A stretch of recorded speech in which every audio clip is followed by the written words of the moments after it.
செய்வேன் என்று சொன்னதை சீக்கிரமாய் செய்வார். கர்த்தருக்கு மாத்திரம் மகிமை உண்டாவதாக. இந்த தாமதம் என்று நம்ம எண்ணும் போது நமக்குள்ள எழும்புகிற 3 கேள்விகள் உண்டு. ஐயோ டிலே ஆகுது நினைக்கும் போது நமக்குள்ள எழும்புகிற 3 கேள்விகள். முதல் கேள்வி ஏன்?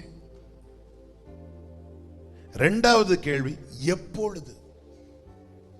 மூன்றாவது கேள்வி எப்படி? இது எப்படி? 75வது வயசுல ஆபிரகாமுக்கு கர்த்தர் வாக்கு கொடுத்தார். வயசு 86 ஆகுது, 11 வருஷம் ஆகுது. அதே வசனம் திரும்ப கர்த்தர், நான் உனக்கு கேடகம் மகா பெரிய பலனுமா இருக்கிறேன்னு சொல்லும் போது ஆபிரகாம் கேட்கிறான், என்ன தருவீர்? என்ன தருவீர்? என்ன என்ன என்ன கிடைக்கும்? ஏன் ஆண்டவர் இப்படி சொல்லிட்டு இருக்கிறீங்க? எனக்கு என்ன தருவீர்? தரமாட்டேன்னு நீங்க இந்த வார்த்தையை என்னை கேட்க விடாதீங்க. திரும்ப திரும்ப என்னை கேட்க வைக்கிறதுனாலதான் நானும் நம்பிட்டே இருக்கிறேன். அடியனுக்கு என்ன தருவீர்? நீங்க என்ன நம்ப பண்ணாம இருந்தாலாவது ஓகே, இதுதான் தேவ சித்தம்னு சொல்லிட்டு நான் சும்மா இருந்துருவேன். ஓகே, நான் கேட்டேன், எனக்கு கிடைக்கல. ஓகே, எத்தனை பேர் இல்லாம இருக்கிறாங்க, நானும் எப்படி இருந்துட்டு போறேன். ஆனா நீங்க திரும்ப திரும்ப என்ன கூப்பிட்டு ஆண்டவரே இல்ல. அதுவும் 15:1 வாசிங்க. ஆதியாகமம் 15:1. இந்த காரியங்கள் நடந்த பின்பு கர்த்தருடைய வார்த்தை தரிசனத்திலே உண்டாகி அவர் கர்த்தருடைய வார்த்தை தரிசனத்திலே உண்டாகுது. நல்ல கவனமா கேளுங்க. வாக்குத்தத்தம் உடையவனை வார்த்தை துரத்திட்டே இருக்கும். சத்தமா ஆமென் சொல்லுங்க பார்க்கலாம். வாக்குத்தத்தம் உடையவனை அவன் நினைச்சிட்டு இருந்தான்ல, அந்த வார்த்தை வரும். அந்த வார்த்தை அவனை துரத்திட்டே இருக்கும். திரும்ப திரும்ப கேட்க வச்சுட்டே இருப்பா. நடக்குதோ நடக்கலையோ அது ரெண்டாவது. நல்ல கவனமா கேளுங்க. இயேசுவின் இதுவரை நடந்துச்சா அது எனக்கு தெரியாது. ஆனா கர்த்தர் உங்களுக்கான வார்த்தையை திரும்ப திரும்ப திரும்ப கேட்க வைத்து கொண்டிருப்பது உண்மையானால் இயேசுவின் நாமத்திலே சொல்லுகிறேன், அவர் தமது வாக்குத்தத்தத்தை குறித்து தாமதமாய் இருக்க மாட்டார். ஹல்லேலூயா. அவன் நினைச்சு சொல்லல, வார்த்தை அவனுக்கு தரிசனத்தில் உண்டாகுது. இப்ப கேட்கிறான், என்ன ஏன் ஆண்டவரே இது? நான் கேட்டேன், ஆண்டவரே ஏன் என்ன திரும்ப திரும்ப நம்ப பண்றீங்க? திரும்ப திரும்ப நம்ப பண்றீங்க. ஹல்லேலூயா.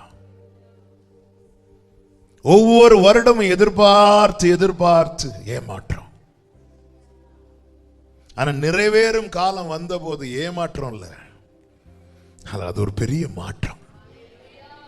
ஆமென் ஆமென்.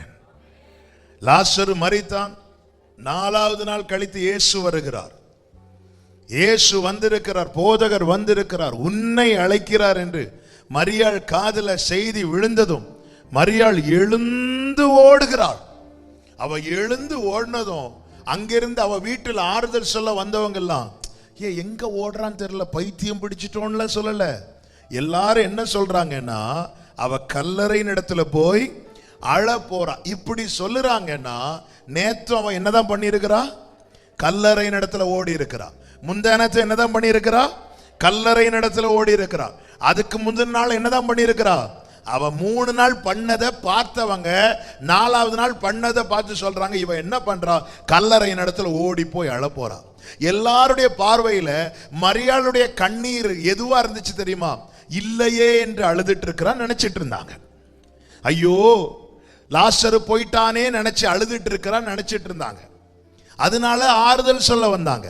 ஆனா அவ அழுதது லாசரு மரித்ததை குறித்து மாத்திரமல்ல, இயேசு வருவார் என்ற நம்பிக்கையில போறா. நம்பிக்கையில போறா.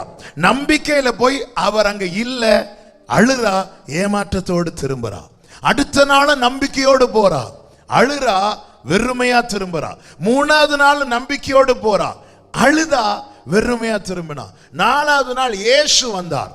மார்த்தாளை பார்த்தது எங்க கல்லறைன்னு கேட்கல, மரியாளை கூட்டிட்டு வான்னு சொன்னார். மரியாளை கூட்டிட்டு வான்னு சொன்னார். ஏங்க இங்க தேவன் பட்சபாதம் காட்டுறாரா? இல்ல, பட்சபாதம் காட்டவில்லை. காரணம், இங்கே தேவன் எதை காண்பிக்கிறார் என்றால், நீ என்னை தேடினது உண்டானா.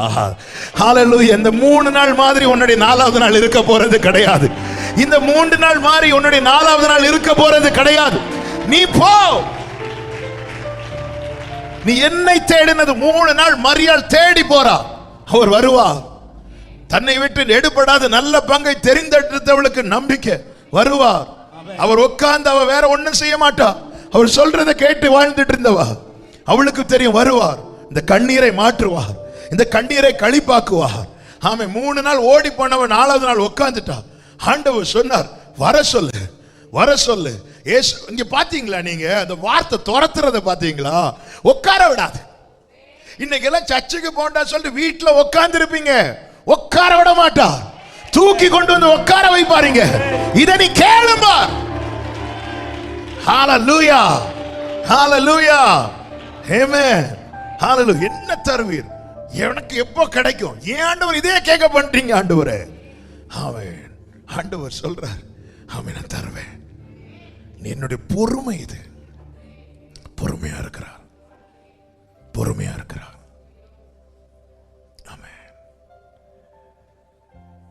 எப்பொழுது தாவீது கேட்கிறான், நான் எப்பொழுது உங்க சந்நிதியில வந்து நிற்பேன்? என்ன கிடைக்கும்? ஏன்? எப்பொழுது? இது எப்படி? சாராள் சொல்றாங்க, எனக்கு இன்பம் உண்டாகுமோ? அவரால் செய்ய கூடுமோன்னு சந்தேகப்படல. அவர் செய்ய வல்லவர் என்பதை அபிமெலேக்கு வீட்டில் நடந்ததை பார்த்துட்டாங்க 2 பேரும். இல்ல, இனி எல்லா வாழ்க்கையிலையும் அவங்க பார்க்கறாங்க. பட் அவங்களுடைய கேள்வி என்னன்னா, அப்படி எனக்கு செய்வாரா? இயேசு அற்புதர் சொன்ன இந்த சிலருடைய இயேசு அற்புதர்னா கண்டிப்பா நம்புவாங்க. இவர்கள் நம்பிக்கையற்றவர்கள் அல்ல, இவர்கள் நம்புவாங்க. ஆனா உனக்கு செய்வார்னா எனக்கு இனியா? அதுதான் தாமதிக்கிறார் என்று சிலர் எண்ணுகிறபடி. தம்மால் தெரிந்து கொள்ளப்பட்டவர்கள், நல்லா புரிஞ்சுக்கோங்க, வாக்குத்தத்தம் கொடுத்து வாழ்க்கையில டிலே ஆகிறது போல ஃபீல் பண்ணும்போது ஒரு காரியம் அங்க உறுதிப்படுகிறது. என்ன? நான் அவரால் தெரிந்து கொள்ளப்பட்டவன். வாழ்க்கையில ஒண்ணு நடக்கிறதுனால மட்டும் இல்ல நீ தெரிந்து கொள்ளப்பட்டவன் என்பது உறுதிப்படுத்தப்படுகிறது. உன் வாழ்க்கையில ஒன்று தாமதமாகும் போதும் நீ தெரிந்து கொள்ளப்பட்டவன், தெரிந்து கொள்ளப்பட்டவள் என்பதை இதன் மூலமாய் கர்த்தர் உறுதிப்படுத்துகிறார். ஆமென் சொல்லுங்க பார்க்கலாம். இன்னைக்கு நான் சொல்ல வருகிற பிரதானமான காரியத்துல முதல் காரியம், ஏன் தேவன் தாமதம் பண்ணுகிறார், அல்லது ஏன் இந்த விஷயத்துல ஆண்டவர் பொறுமையா இருக்கிறார். இன்னைக்கு எல்லாருடைய கேள்வி, ஆண்டவரால் செய்யக்கூடுமே, ஒரே நாளில பிரசவிக்க பண்ண அவரால் உண்டாகட்டும் என்றாருங்க.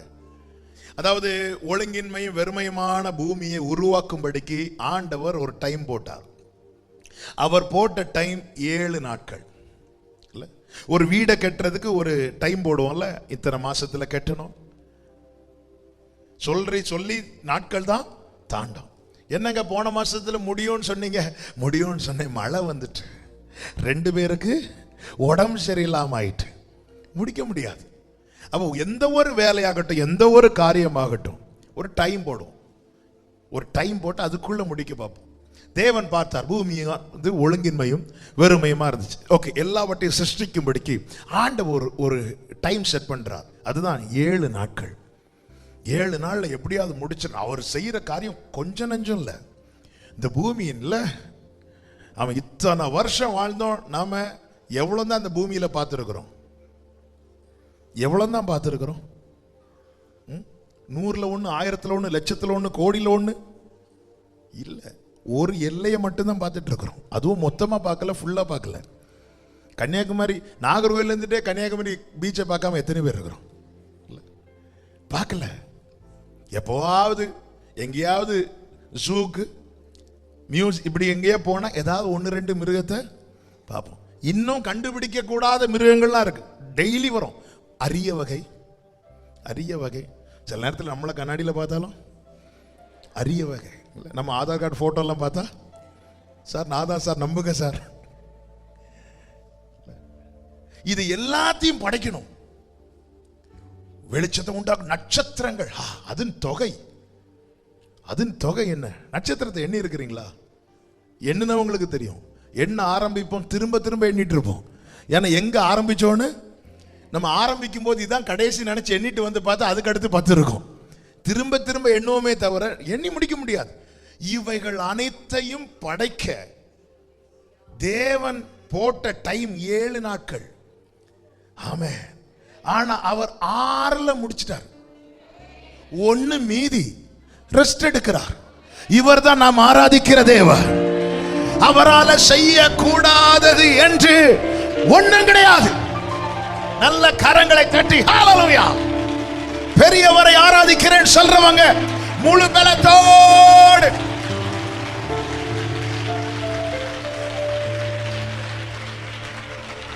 இவர்தான் தம்மால் தெரிந்து கொள்ளப்பட்டவர்கள் விஷயத்தில் கப்பலின் பின்னணியத்திலிருந்து தலையணையை வைத்து ஏன் அவர் பொறுமையா இருக்கிறார் அல்லது ஏன் தாமதிக்கிறார்? ஒரு 3 முக்கியமான காரியங்களை சொல்லி செபிக்க விரும்புகிறேன். முதலாவது, சங்கீதம் 65:9 வாசிக்க கேட்கலாம். 65:9. தேவரீர் பூமியை விசாரித்து அதற்கு நீர் பாய்ச்சுகிறீர். தண்ணீர் நிறைந்த தேவ நதியினால் அதை மிகவும் செழிப்பாக்குகிறீர். இப்படி நீர் அதை திருத்தி அவைகளுக்கு தானியத்தை விளைவிக்கிறீர். அப்ப தேவன் என்ன செய்கிறார்? எனக்கு சொன்னதை நிறைவேற்றுறதுக்கு முன்னாடி என்னை திருத்துகிறார். அவர் பொறுமையா இருந்து என்ன செய்கிறார் என்றால் திருத்துகிறார். இப்படி நீர் அதை திருத்தி சரி பண்ணி தானியத்தை விளைவிக்கிறார். அப்போஸ்தலனாகிய பவுல் மற்ற ஆரம்பத்தில் இருந்த அப்போஸ்தலர்கள் எல்லாருமே இயேசுவோடு கூடவே இருந்தவர்கள். அதன் பிற்பாடு புறஜாதிகளுக்கு என்று அப்போஸ்தலனாய் தெரிந்து கொள்ளப்பட்டவன் தமஸ்குவுக்கு போகிற வழியிலே கர்த்தரால் சந்திக்கப்பட்டவன் தான் அப்போஸ்தலனாகிய பவுல். மற்ற எல்லாரை கொண்டு செய்ததை விடவும் இன்னும் அதிகமான காரியங்களை இந்த பவுலை கொண்டு செய்ததை வேதம் நமக்கு காண்பிக்கிறது. தூண்களாய் எண்ணப்பட்ட பேதுரு, யோவான், யாக்கோபு இவர்களை கொண்டு கர்த்தர் செய்தார். அதே காரியம் அது எல்லாவற்றை விட அதிகமாக பவுலை கொண்டு கர்த்தர் அதிகம் செய்தார். எனவே தான் கொரிந்தியருக்கு எழுதும் போது சொல்லுகிறார், அவர்கள் எல்லாரிலும் நான் அதிகம் பிரயாசப்பட்டேன் சொல்றார். ஆகிலும் நான் அல்ல, எனக்குள் இருக்கிற தேவ கிருபை அப்படி செய்தது. அப்படி என்றால் மற்ற எல்லாருக்கும் கொடுக்கப்பட்ட கிருபை அது அவர்களை எந்த அளவுக்கு செயல்பட வைத்ததோ அதை விட அதிகமான கிருபையை பெற்று மற்ற எல்லாரை விட அதிகமாய் செயல்பட்டவன் யோவான் ஒரு சுவிசேஷத்தை எழுதுகிறார், 3 நிருபங்களை எழுதுகிறார், ஒரு வெளிப்படுத்தின விசேஷம் எழுதுகிறார். பேதுரு 2 நிருபங்களை எழுதுகிறார். ஆமென். மீதி எல்லாரும் ஆமென் இயேசுவின் சகோதரர்களாய் இந்த பூமியில பிறந்த யூதா, யாக்கோபு இவர்கள் ஒவ்வொரு நிருபங்களை எழுதுகிறதை நம்மால் பார்க்க முடியும். ஆனால் அப்போஸ்தலனாகிய பவுல் 13 பிளஸ் எபிரேயருக்கு எழுதின நிருபம் 14 நிருபங்களை 27 புத்தகங்கள் புதிய ஏற்பாட்டில் அதுல பாதிக்கு மேல கர்த்தர் இந்த பவுலை பயன்படுத்தி எழுதினதை பார்க்க முடியும். ஆனால் இவைகளை அவர் செய்வதற்கு முன்னே இந்த பவுலுடைய ஆரம்பம் என்னன்னு பார்த்தா, தீமோத்தேயுக்கு எழுதும் போது அதை சொல்லுகிறார். 1 தீமோத்தேயு 1வது அதிகாரம் அதனுடைய 15-16 வசனங்களை வாசியுங்கள்.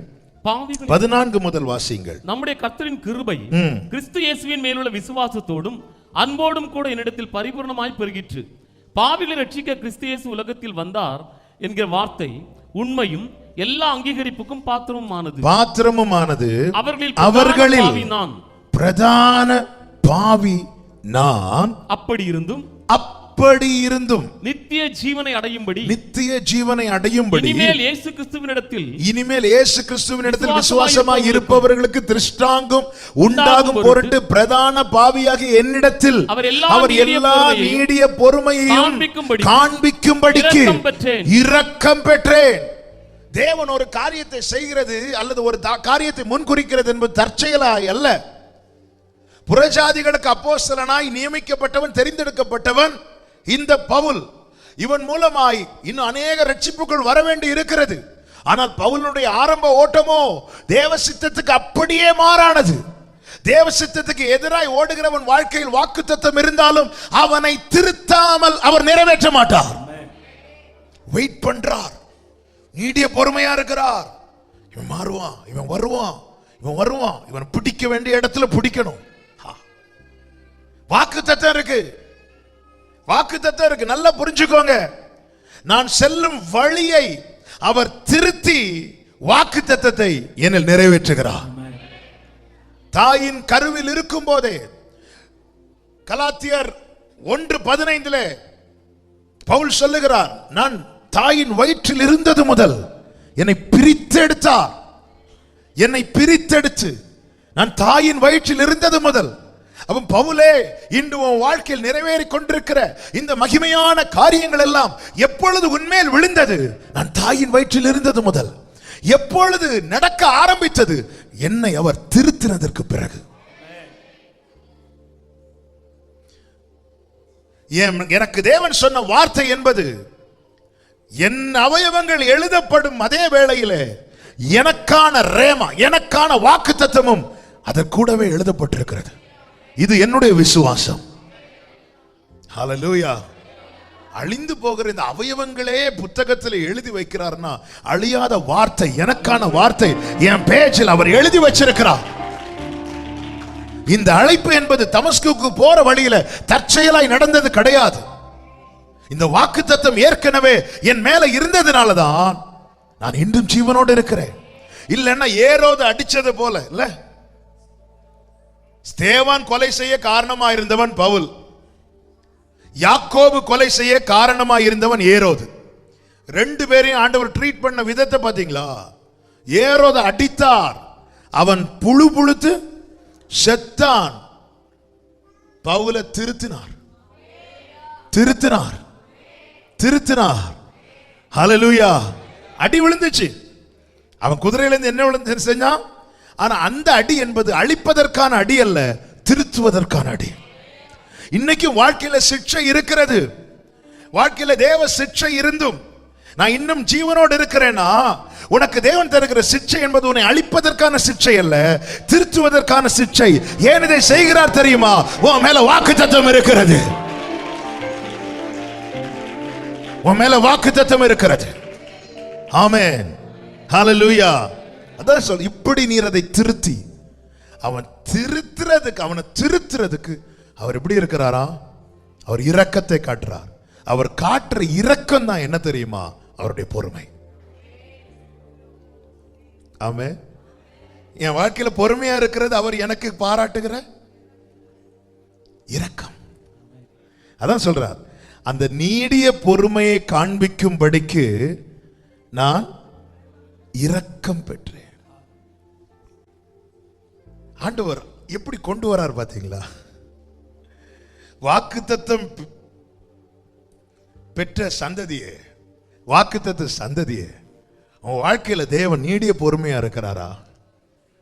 ஆமா. ஆண்டவரை என்ன பனிஷ் பண்றீங்களா? ஆண்டவரை இல்லப்பா, உனக்கு என் இரக்கத்தை தந்துட்டே இருக்கிறேன். இரக்கத்தை. இன்னொரு வசனம் சொல்லும்போது உங்களுக்கு நல்லா புரியும். எரேமியா 18வது அதிகாரத்துல எரேமியாவை ஒரு குயவன் வீட்டுக்கு கர்த்தர் அனுப்புகிறார். அந்த குயவன் வனைந்து கொண்டிருக்கிறதை காண்பித்து கொடுக்கிறார். அவன் வனைந்து கொண்டிருக்கும் போது 4வது வசனம், குயவன் வனைந்து கொண்டிருந்த மண்பாண்டம் அவன் கையிலே கெட்டு போயிற்று. அப்பொழுது அதை திருத்தமாய் செய்யும்படிக்கு தன் பார்வைக்கு சரியாய் கண்டபடி குயவன் அதை திரும்ப வேறே பாண்டமாக வனைந்தான். அப்பொழுது கர்த்தருடைய வசனம் எனக்கு உண்டாகி, அவர் இஸ்ரவேல் குடும்பத்தாரே, இந்த குயவன் செய்தது போல நான் உங்களுக்கு செய்யக்கூடாதோ என்று கர்த்தர் சொல்லுகிறார். இந்த குயவன் செய்தது போல நான் உங்களுக்கு செய்யக்கூடாதோ?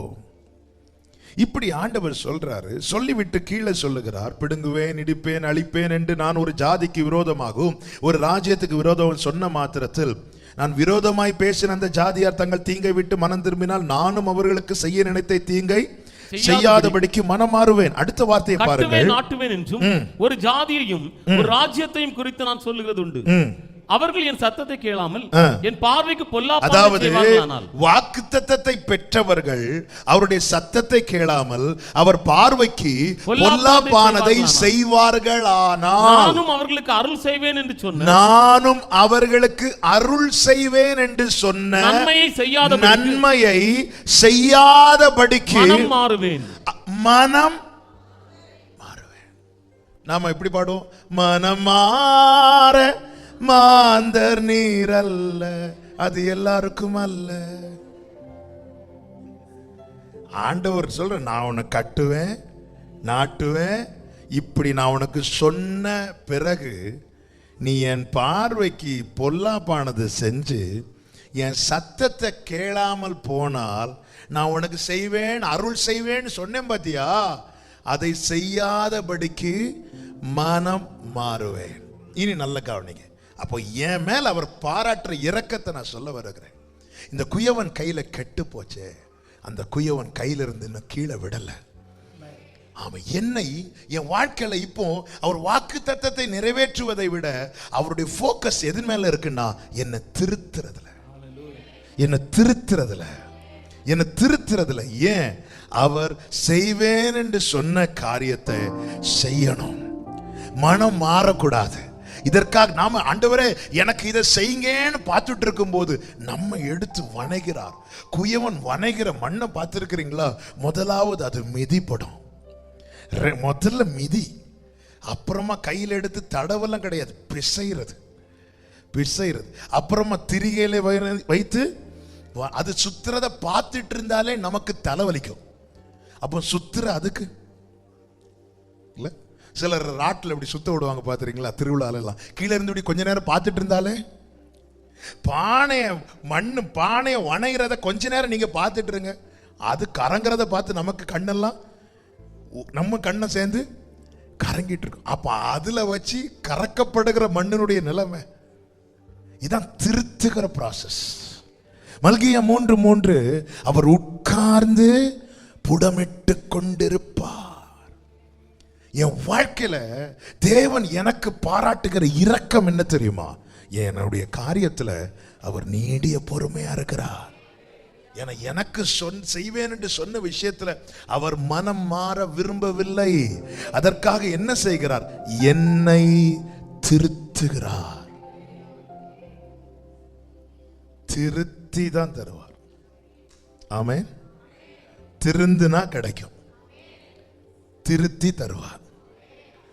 சொல்லுங்க, திருத்துவார், திருப்தியாக்குவார், திருத்துவார். அப்ப உன் விஷயத்துல ஏன் நீடிய பொறுமையா இருக்கிறாருன்னா அது அவருடைய இரக்கம். அவர் என்னை திருத்தி கொண்டிருக்கிறார். ஆண்டவர் சொல்லுகிறார், அந்த வசனம் என்னை ரொம்ப தொட்ட வசனங்கள்ல உண்டு. இஸ்ரவேல் குடும்பத்தாரே, இந்த குயவன் செய்தது போல நான் உங்களுக்கு செய்ய கூடாதோ? ஆண்டவர் கேட்கிறார், எஸ் ஆர் நோ. பதில் நம்முடையது. நான் உங்களுக்கு செய்யக்கூடாதா? நான் உன்னை திருத்தக்கூடாதான்னு கேட்கிறார். ஆமென். நான் உங்களுக்கு செய்யக்கூடாதா?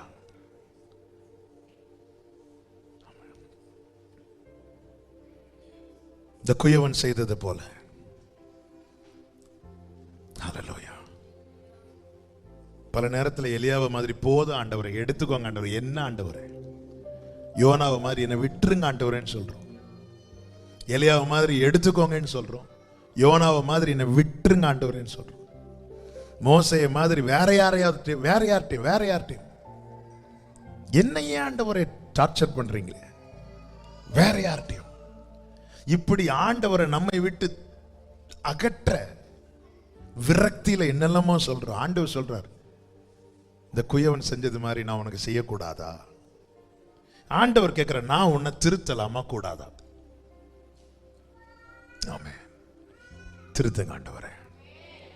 நம்ம திருப்தியாக ஜெபம் பண்ணிட்டு இருக்கிறோம். திருத்த ஜெபம் பண்றது கிடையாது.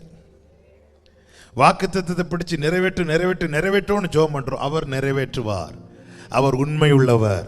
ஆனா எப்படி விளைய செய்கிறாராம்? திருத்தாம திருப்தியாக மாட்டார். ஆமென். எழுதுறவங்க எழுதுக்கோங்க, திருந்தாம திருப்தியாக முடியாது. மனசுல எழுதிக்கோங்க எல்லாரும், திருந்தாம திருப்தியாக முடியாது. நம்மளை திருத்துறதுக்காகவே அவர் பொறுமையா இருக்கிறார். திருத்திட்டார்னு வைங்களேன். 99 வயசு கிழவன்ட்ட கர்த்தர் சொன்ன வார்த்தை, நீ எனக்கு முன்பாக நடந்து, யார்கிட்ட சொல்றாரு? 99 வயசு தாத்தாட்ட. அவருக்கே சரீரம். அப்ப தேவனுடைய எதிர்பார்ப்பு பாத்தீங்களா? வாக்குத்தத்தம் ரெடியா இருக்கு.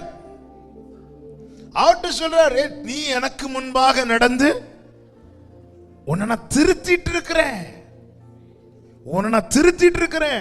திரும்ப கெட்டு போய் திரும்ப வணைகிறது என்பது ஃபர்ஸ்ட்ல இருந்து. அப்போ இந்த டிலேக்கு காரணம் யாரு? இந்த தாமதத்துக்கு காரணம் யாரு? நாம தான். ஆனா அந்நேரத்தில் அவர் பொறுமையா இருக்கிறார். அவருடைய டைம் போகுது இல்ல. ஒரு குயவன் பாத்திரத்தை எடுத்து வணையும் போது சரியா அது முடிகிற நேரத்தில் அது கெட்டு போயிட்டுனா திரும்ப ஃபர்ஸ்ட்ல இருந்து. அப்ப இதுல யாருக்கு நேரம் போகுது தெரியுமா? அந்த குயவனுடைய நேரம் தான் போயிட்டு இருக்கு. சும்மா வெட்டியா இருக்கிற மண்பானைக்கு என்னங்க நேரம் போகுது? நம்ம சொல்லிட்டு இருக்கோம், ஐயோ நாள் போகுது. ஆமா, என்ன செஞ்சிட்டு இருக்கீங்க இந்த நாள்? சும்மா இருந்துட்டு இருந்தேன்.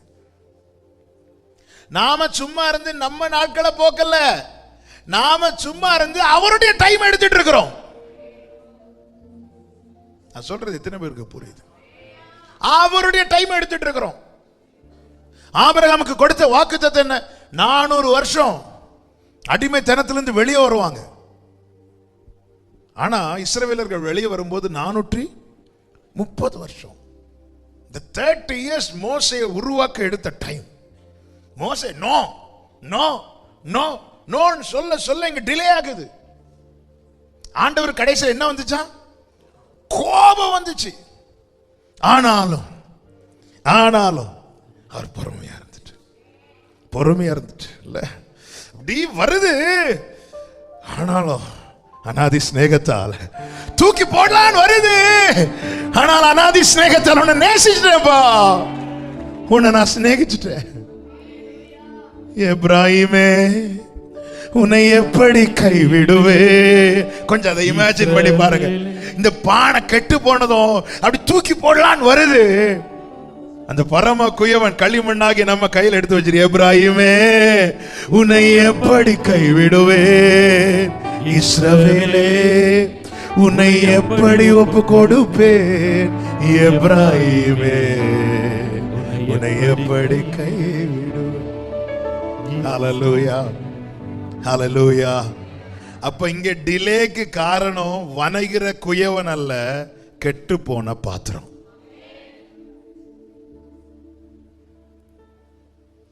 இந்த செய்தி கேட்டுக்கொண்டிருக்கும் போதே ஆண்டவர்கிட்ட எத்தனை பேர் சொல்ல விரும்புறீங்க, என் வாழ்க்கையில தாமதத்துக்கு காரணம் நீங்க இல்லை நான்?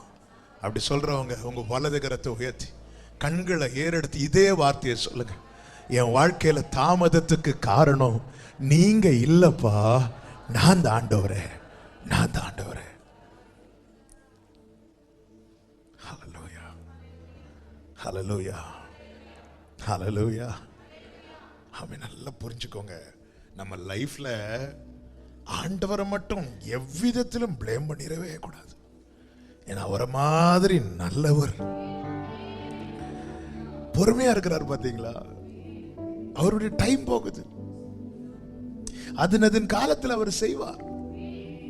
ஆனா என்னுடைய புத்தியினம், என்னுடைய மீறுதல் கொஞ்சம் டைம் ஆகுது. அவர் பொறுமையா இருக்கிறார். அவருடைய ப்ரோக்ராம்ல டைமிங்னா கரெக்டா இருக்கும். ஆண்டவருடைய டைமிங்ல நீங்க பாத்தீங்கன்னா சொல்றாங்க, நீங்க போங்க, அதுல ஒரு கழுதை கட்டப்பட்டிருக்கும் கரெக்டா. அடுத்து பஸ்கா இரவு ஆயத்தமாக்குறது, நீங்க போங்க, ஒருத்தன் தண்ணி எடுத்துட்டு போ. அந்த நேரத்தில் அவன் தண்ணி எடுக்கலன்னா என்ன டைமிங் பாருங்க. அவன் எந்த வீட்டுக்குள்ள போறானோ அந்த வீட்டுக்குள்ள நீங்க போங்க. என்ன டைமிங் அனுப்புறார் பாருங்க. இப்படி எல்லாத்தையும் அதின் காலத்துல செய்தவர் உயிர் தெழுந்து பிதாவை விசிட் பண்ணணும். ஆனா இங்க இருந்து மரியாள் அழுதுட்டு இருந்தா அவர் வெயிட் பண்றார்.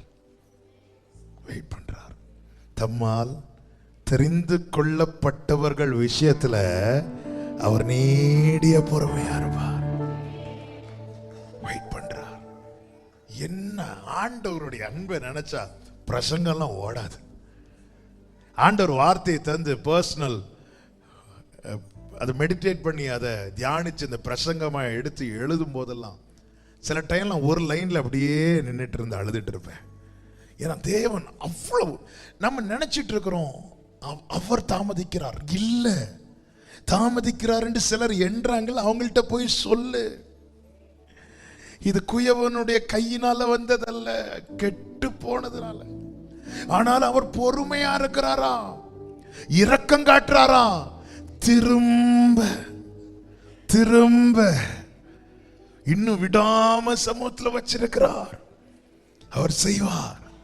அவர் என்னை திருத்தாம என்னை திருப்தியாக்க மாட்டார். திருத்தாம திருப்தியாகும் தேவன். அவருடைய நியாயம் என்று ஒன்று இருக்கிறது. கர்த்தருடைய நியாயம், கர்த்தருடைய நீதி. நீதியை விட்டு அவர் எதுவுமே செய்ய மாட்டார். ஆமென். இதை மட்டும் நல்லா புரிஞ்சுக்கோங்க. அப்ப என்னை திருத்தாம ஆமென் திருத்துகிறார். என்னை திருத்துறதுக்காக அவர் டைம் எடுக்கிறார். அவர் டைம் எடுக்கல, நான் டைம் எடுக்கிறேன். அவர் திருத்துறதுக்காக டைம் எடுக்கல, நான் திருந்துறதுக்காக டைம் எடுக்கிறேன்.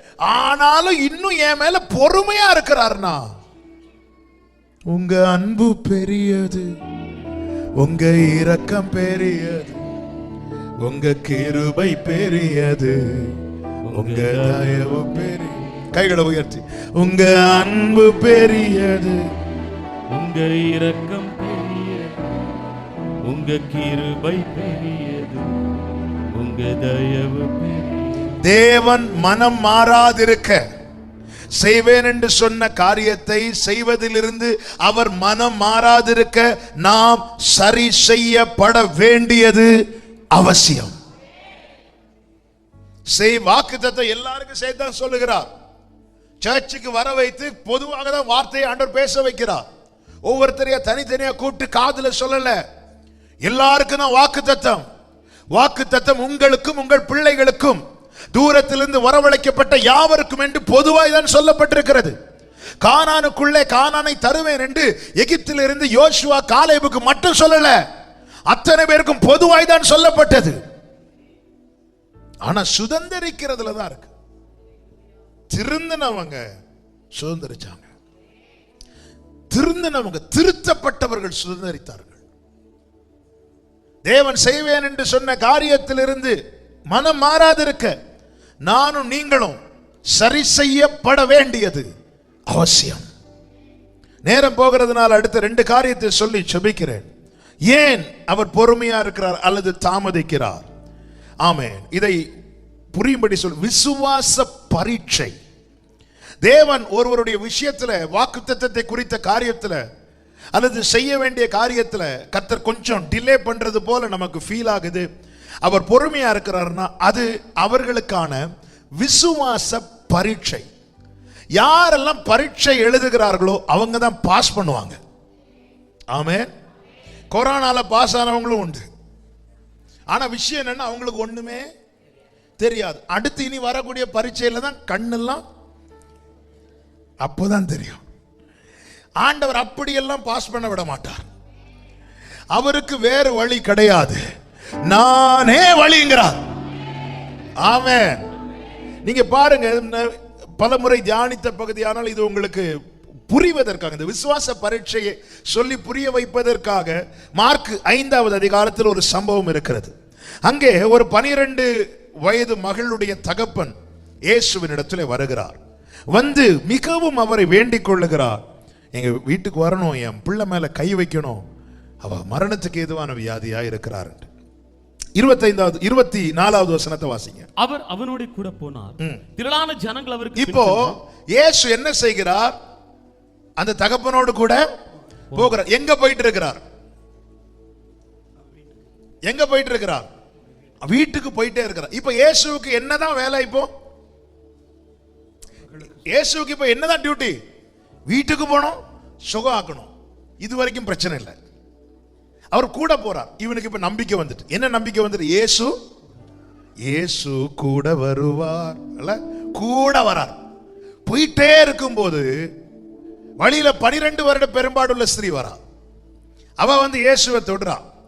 தொட்டது அவரிடத்துல இருந்து ஒரு வல்லமை புறப்பட்டு இவளை தொடுது. இது வரைக்கும் பிரச்சனை இல்லை, யாருக்கும் தெரியாது. அவர் போயிட்டே இருக்கிறார். அவர் எங்க போயிட்டு இருக்கிறார்? வீட்டுக்கு போயிட்டே இருக்கிறார். இப்போ இந்த சம்பவம் நடந்ததும் இயேசு இவளுக்கு சுகம், இந்த 12 வருட பெரும்பாடுள்ள ஸ்திரீக்கு சுகம் கொடுக்க போகல, அந்த 12 வயசு குழந்தைக்கு சுகம் கொடுக்க தான் போறார். இப்போ இவர் போற வழியில இவ வந்து தொடுறா, தொட்டு சுகம் கிடைக்குது. இது வரைக்கும் பிரச்சனை இல்லை. ஆனா இயேசு என்ன பண்ணிட்டாருன்னு அங்க நின்னுட்டார். நல்லாதான் போயிட்டு இருந்துச்சு. ஒரு இடத்துல அவர் நிக்கிறார். நின்னுட்டு என்னை தொட்டது யாரு? பேதுரு எல்லாம் சொல்றாங்க, நிறைய தொட்டுட்டு இருக்காங்க, போங்க ஆண்டவரே. இல்ல, என்னிடத்திலிருந்து ஒரு வல்லமை புறப்பட்டது. உடனே அவ வரா. இங்க யாருக்கு இப்ப நெஞ்சு அடிச்சிட்டு இருக்கு? 5:30 ட்ரெயினுங்க. வீட்டுல இருந்து 5 மணி கிளம்புறோம். இங்க இருந்து ஒரு புரியும்படி சொல்றேன், இங்க இருந்து ரயில்வே ஸ்டேஷன் ஒரு 5 கிலோமீட்டர் இருக்கு. டிராபிக் இல்லைன்னா ஒரு 10-15 நிமிஷத்துல போயிடலாம். டிராபிக் இருந்துன்னா ஒரு 20-25 நிமிஷம் ஆகும். சரி, 5:30 ட்ரெயின், 5 மணி கிளம்புறோம், பிரச்சனை இல்லை. ஒருத்தவங்களை கூப்பிடுறோம், அவங்க வராங்க, காரோ பைக்கோ எடுத்துட்டு வராங்க, கார் எடுத்துட்டு வராங்க, கார்ல ஏறணும், பிரச்சனை இல்லை. வண்டி ஸ்டார்ட் ஆகுது, போகுது. அவங்க இப்போ எங்க தான் கூட்டிட்டு போறாங்க? ரயில்வே ஸ்டேஷன் தான் கூட்டிட்டு போறாங்க. நேர வெட்டூர் நிமிடம். இங்க இருந்து இப்படி மேல போகும்போது ஒருத்தர் கை கட்டுறாரு. கார் இப்போ ஸ்லோ ஆகுது. எப்படி இருக்கீங்க? நல்லா இருக்கிறோம். இப்போ அவங்க பேசிட்டு இருக்கிறாங்க. வீட்டுல இருந்து ஏறும்போது நல்ல நம்பிக்கை. 5 மணிக்கு வீட்டுல இருந்து ஏறியாச்சு. 5:30 என்ன ஆயிரும்? நம்ம ட்ரெயினை பிடிச்சிரும் நினைச்சிட்டு இருக்கும்போது கார் வழியில நின்று ஒருத்தங்க பேசிட்டு இருந்தாங்கன்னா கூட இருக்கிறவங்களுக்கு நெஞ்சு எப்படி இருக்கும்? அதுக்கப்புறம் அவங்கள பாராட்டுவாங்களா? அதுக்கப்புறம் அவங்கள எவ்வளவு டார்ச்சர் பண்ணுவாங்கல்ல. இயேசு கூட போயிட்டே இருக்கிறார். தொட்டு ஒருத்தி சுகம் கிடைக்கிறா. அப்படியே நின்று. ஆமா, யார் அது? அவ வரா. அவ வந்து என்ன சொல்றா? 12 வருஷ சாட்சிய சொல்றா. நீங்க ஆமேன்னு சொல்லுவீங்க, ஆனா அந்த எவருக்கு நெஞ்சு சீக்கிரம் முடியுமா? இல்ல இல்லன்னா எப்படி நமக்கு தெரியும்? அநேக வைத்தியர்களால் பாதிக்கப்பட்டது எப்படி தெரியும்? அவ சொன்ன சாட்சியில. இருந்த பணம் எல்லாம் செலவானது எப்படி தெரியும்? அவ சொன்ன சாட்சியில. எல்லா டாக்டருக்கு பேரையும் சொல்லியிருப்பா, எல்லா ஹாஸ்பிட்டலுக்கு பேரையும் சொல்லிட்டு இருப்பா. சாட்சி இழுத்துட்டே போகுது. மற்றவங்க எல்லாம் ஆச்சரியமா கேட்டுட்டு இருந்தாங்க. பரவாயில்ல, பிரசங்க டைம் போகட்டும், சாட்சி இல்ல. ஆனா யவீருக்கு நெஞ்சு மட்டும்.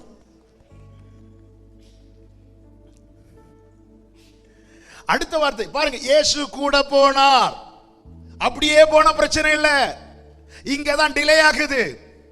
அதனுடைய 35வது வசனம். அவர் இப்படி பேசிக் கொண்டிருக்கிறார். அவர் இப்படி என்ன செஞ்சிட்டு இருக்காராம்? பேசிக் கொண்டிருக்கிறார். அதனுடைய 24வது வசனம். 24. அவர் அவனோட கூட போனார். அவர் அவனோட கூட போனார். கூட போகாம இருந்து பேசாம இருந்து பேசிட்டு இருந்தா கூட இந்த அளவுக்கு ஏமாற்றம் வந்து இருக்காது. கூட போனார், போயிட்டே இருந்து இப்போ என்ன பண்ணிட்டு இருக்கிறார்? அவர் பேசிட்டு இருக்கிறார். பேசிட்டு இருக்கும்போது வீட்டுல இருந்து ஆட்கள் வராங்க. ஆட்கள் வந்து சொன்ன, அவரை இனி தொந்தரவு படுத்தாதீங்க. இப்படிதான் சொல்லுவாங்க. வாழ்க்கையில கொஞ்சம் டிலே ஆகும் போது சொல்லுவாங்க, இனி காத்திருந்து. ஆண்டவரே, ஒருவேளை எவீரு கேட்டிருக்கலாம், ஆண்டவரே நீங்க மட்டும் இங்க நிக்காம, நீங்க மட்டும் என் கூட அப்பவே வந்தீங்கல்ல, பேசாம இருந்திருந்தா, நீங்க மட்டும் வழியில பேசாம நேரா போயிருந்தா, ஒரு ஹாய் மட்டும் காட்டிட்டு போயிருந்தா, நான் 5:30 முன்னாடி ரயில்வே ஸ்டேஷன் போயிருப்பேனே. இது பேசி பேசி 5:30 பேசி முடிச்சதுக்கு அப்புறம் கார் ரயில்வே ஸ்டேஷன் போவோம், ஆனா ட்ரெயின் வள்ளியூரை தாண்டி போயிட்டு இருக்கும்.